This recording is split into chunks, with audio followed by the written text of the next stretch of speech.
नमस्कार. तुम्हालाही झणझणीत ठेचा भाकरी आवडतात का? खाऊन बघा गावाकडचा खानदेशी ठेचा. त्यासाठी आपण घेणार आहोत हिरवी मिरची, थोडी तिखट आणि थोडी कमी तिखट मिक्स करा. लसूण, जिरे आणि मिरची. मिरची थोडीशी तुम्ही तेलामध्ये फ्राय करून घ्या आणि थोडी भाजून घ्या. त्याच्यानंतर शेंगदाण्याचे कूट घ्या, बेसन पीठ घ्या, हळदी, कोथिंबीर हे सगळं तुम्ही एका ताटलीमध्ये मिश्रण काढून ठेवा. आता तुम्ही जे कांदा घेतलेला होता तो थोडा तेलात परतून घ्या आणि त्याच्यानंतर जे मिश्रण होतं ते तुम्ही मिक्सरमधून काढून घ्या. हिरव्या मिरचीचं, लसूणचं आणि त्याच्यानंतर आता बेसन पीठ याच्यामध्ये ॲड करा. बेसन पीठ तुम्ही थोडंसं तेलामध्ये लालसर भाजून घ्या. ते कांदा आधी थोडासा भाजलेला होता त्याच्यामध्ये परत बेसन पीठ ॲड करून ते भाजून घ्या.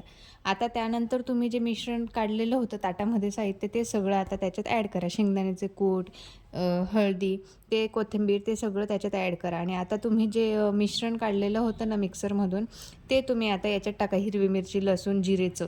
हिरवी मिरची अशी लालसर भाजून घ्या, त्याच्याने चव छान येते आणि खायला पण मस्त असा ठेचा लागतो. भाकरीसोबत तर खूपच अप्रतिम लागतो.